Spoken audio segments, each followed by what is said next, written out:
বছর পাঁচেক আগেও বড় অঙ্কের পুঞ্জীভূত লোকসানে ছিল রাষ্ট্রায়ত্ত সংস্থা বাংলাদেশ পেট্রোলিয়াম কর্পোরেশন বিপিসি। তবে জ্বালানি তেলের দাম বাড়ানোর ফলে 2020 সাল থেকেই সংস্থাটির মুনাফা পুঞ্জীভূত হতে থাকে। এ অবস্থায় 2023-24 অর্থবছর শেষে বিপিসির সংরক্ষিত আয় বা রিটেইনড আর্নিংস দাঁড়াতে পারে 30,000 কোটি টাকায়। চলতি অর্থ বছরের প্রথম 2 মাসে জ্বালানি তেল আমদানির এলসি খোলার ক্ষেত্রেও সরকারের ব্যয় কমেছে 36%।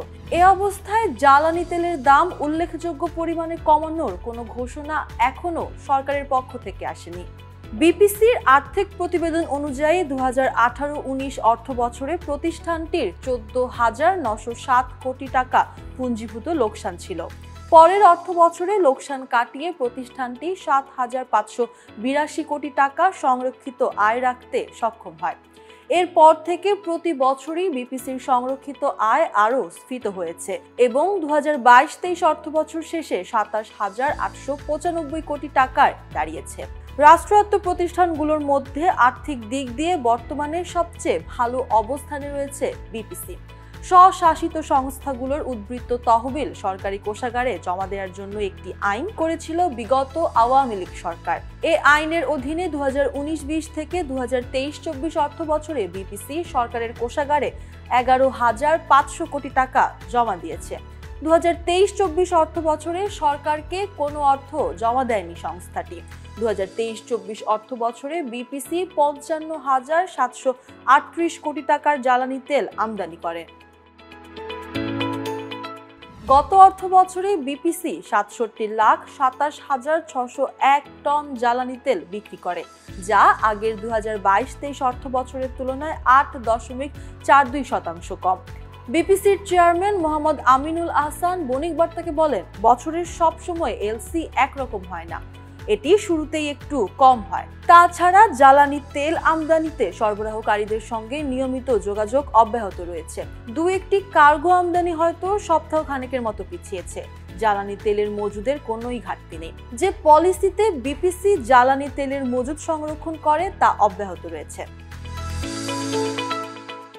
2 বছরের বেশি সময় ধরে উচ্চ মূল্যস্ফীতির মধ্যে রয়েছে বাংলাদেশ।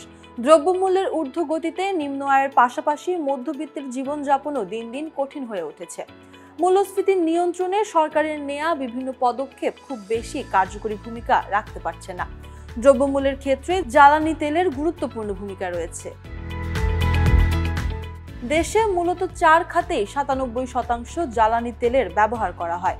এর মধ্যে পরিবহন খাতে 58.21, কৃষি খাতে 15.50, বিদ্যুতে 17.74 এবং শিল্পে 5.63% জ্বালানি তেল ব্যবহার করা হয়। পণ্যের দাম নির্ধারণের ক্ষেত্রে এ 4 খাত গুরুত্বপূর্ণ।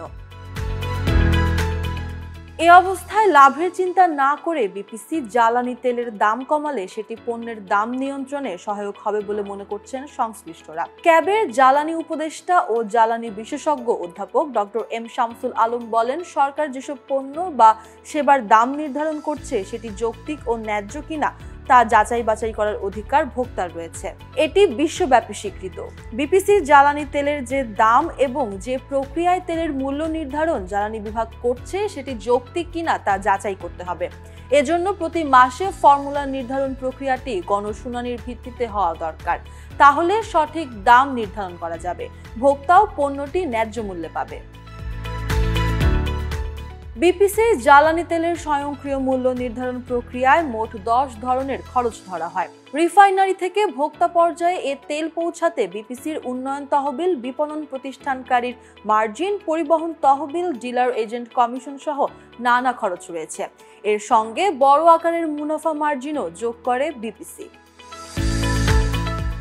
সরকারের ভ্যাট, ট্যাক্স ও আনুষঙ্গিক ব্যয় জ্বালানি তেলের ভোক্তার উপর চাপিয়ে দেওয়ার পরও এ মুনাফার মার্জিন কতটা যুক্তিসঙ্গত ও নৈতিক সে বিষয়ে প্রশ্ন তুলেছেন জ্বালানি সংশ্লিষ্টরা।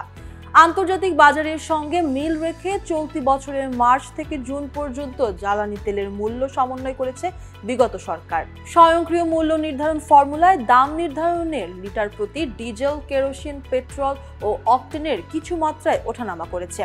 অন্তর্বর্তীকালীন সরকার ক্ষমতা গ্রহণের পর গ্যাস বিদ্যুতের দাম নির্ধারণ বাতিল করে দিয়েছে। সে সঙ্গে বর্তমানে জ্বালানি তেলের দাম নির্ধারণ আপাতত বন্ধ থাকবে বলে সিদ্ধান্ত নিয়েছে।